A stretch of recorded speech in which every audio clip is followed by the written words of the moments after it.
Hi all, welcome to wings to win education. ഇന്ന് നമ്മൾ പുതിയൊരു ഏരിയയിലേക്കാണ് കിടക്കുന്നത്.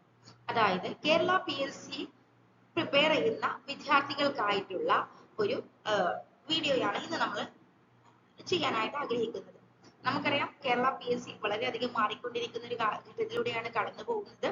വളരെ ടഫായിട്ടുള്ള പാറ്റേൺ ചേഞ്ച് ആയിട്ടുള്ള ഒരു രീതിയിലാണ് ക്വസ്റ്റ്യൻ വന്നുകൊണ്ടിരിക്കുന്നത്.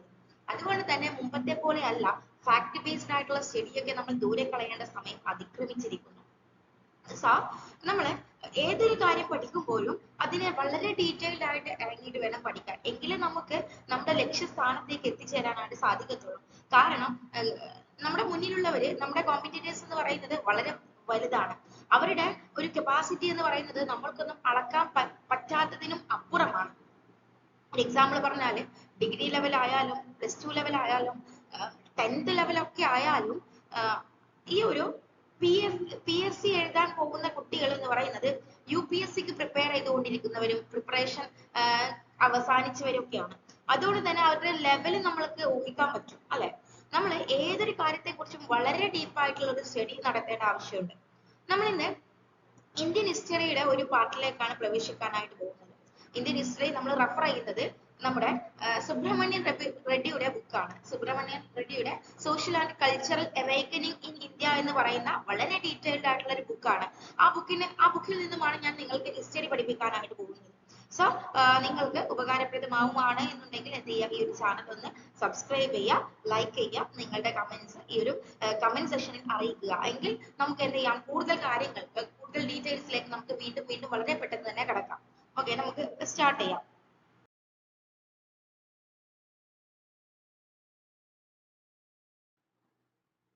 സിലബസ് പ്രകാരം ഇന്ത്യൻ ഹിസ്റ്ററിയുടെ ഒരു സ്റ്റാർട്ടിങ്ങിൽ നിന്നുമാണ് നമ്മൾ തുടങ്ങുന്നത്.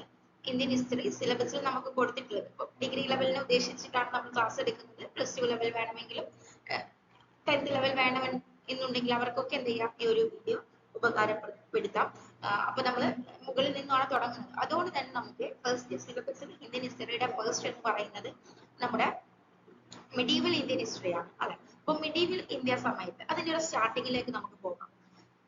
Arabs and Islam. ആദ്യം മുഹമ്മദ് നബിയാണ് ഇസ്ലാം കണ്ടെത്തിയിട്ടുള്ളത്. അദ്ദേഹം മക്കയിലാണ് ജനിക്കുന്നത്. പിന്നീട് അദ്ദേഹം എന്ത് ചെയ്യാണ്, ഈ ഒരു ഇസ്ലാമിനെ പ്രചരിപ്പിക്കാൻ വേണ്ടിയിട്ട് അല്ലെ, ഇസ്ലാമിനെ പലയിടത്തും പ്രചരിപ്പിക്കാൻ വേണ്ടിയിട്ട്, ഇസ്ലാമിന് പിന്തുണ വളർത്താൻ വേണ്ടിയിട്ട് ശ്രമിച്ചുകൊണ്ടിരിക്കുകയാണ് ചെയ്യുന്നത്.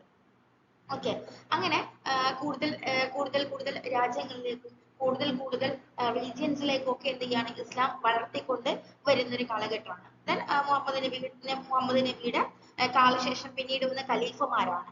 ഓക്കെ, അവസാനത്തെ നബിയാണ് മുഹമ്മദ് നബി. അപ്പൊ മുഹമ്മദ് നബിയുടെ പിന്തുടർച്ചക്കാർ എന്ന് പറയുന്നത് ഖലീഫ എന്ന പേരിലാണ് അറിയപ്പെടുന്നത്. ആദ്യത്തെ ഖലീഫ എന്ന് പറയുന്നത് അബൂബക്കർ ആയിരുന്നു.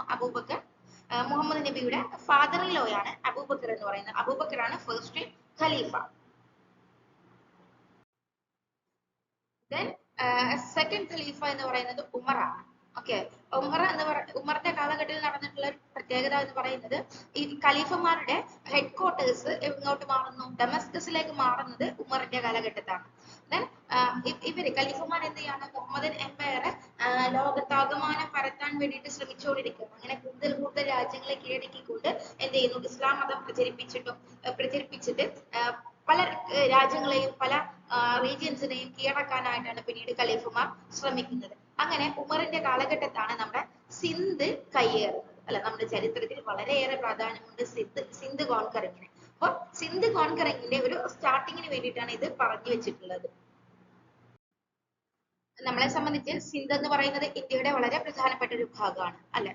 അപ്പൊ സിന്ധ് കോൺകർ ചെയ്യുക എന്ന് പറയുമ്പോൾ അറബികൾ ഇങ്ങോട്ട് പ്രവേശിക്കുകയാണ്, ഇന്ത്യയിലേക്ക് പ്രവേശിക്കുകയാണ് അല്ലെ. അതുകൊണ്ട് തന്നെ ആ ഒരു കാലഘട്ടത്തിൽ 8th സെഞ്ചുറിയിലാണ് എന്ത് ചെയ്യുന്നത്, അറബ്സ് സിന്ധ് കീഴടക്കാൻ വേണ്ടിയിട്ട് വരുന്നത്. അപ്പൊ മുസ്ലിംസ് ആണ് ആദ്യം ഇന്ത്യയിലേക്ക് വന്നത് എന്നുള്ളൊരു ജനറൽ വിശ്വാസം ഇവിടെ നിലനിൽക്കുന്നുണ്ട്. ഓക്കെ, അങ്ങനെ സിന്ധ് അല്ലെ, ഇന്ത്യയുടെ ഭാഗമായിട്ടുള്ള സിന്ധ് ആര് കീഴടക്കുന്നു, അറബികൾ ഇൻവേസ്റ്റ് ചെയ്തു. അവിടെ മലബാർ കോസ്റ്റ് ഓഫ് ഇന്ത്യയിലേക്ക് കൊമേഴ്സും ട്രേഡുമായി അവർ പിന്നീട് എന്ത് ചെയ്യാണ്, ഇന്ത്യയുടെ പല ഭാഗങ്ങളും കീഴടക്കി ഇന്ത്യയിൽ അങ്ങ് കൂടുകയാണ് ചെയ്യുന്നത്. ഓക്കെ. പിന്നെ ഈ അറബികളെ സിന്ധ് കീഴടക്കാൻ വേണ്ടിയിട്ട് ഒരുപാട് കാരണങ്ങളുണ്ട്. അപ്പൊ എന്തൊക്കെയാണ് ആ കാരണങ്ങൾ എന്ന് നോക്കാം. നമുക്കറിയാം ക്വസ്റ്റ്യൻസ് സ്റ്റേറ്റ്മെന്റ് വൈസ് ആയിട്ടൊക്കെയാണ് വരുന്നത്. അപ്പോൾ ഇതൊരു ഇമ്പോർട്ടന്റ് ഏരിയ ആയിട്ട് നിങ്ങൾ കണക്കാക്കണം.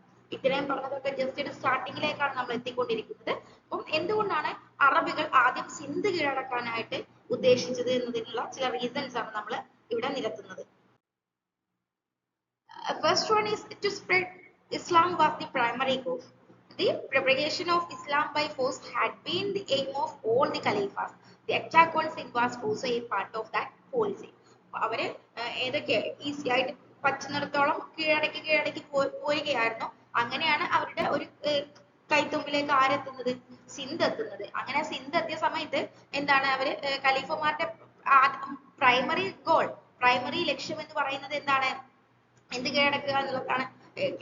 കീഴടക്കിയ സ്ഥലത്തൊക്കെ ഇസ്ലാം പ്രചരിപ്പിക്കുക എന്നുള്ളതാണ്. അപ്പൊ പ്രൈമറി ഗോൾ എന്ത് തന്നെയാണ്, ഇസ്ലാം പ്രചരിപ്പിക്കുക എന്നുള്ളത് തന്നെയാണ്.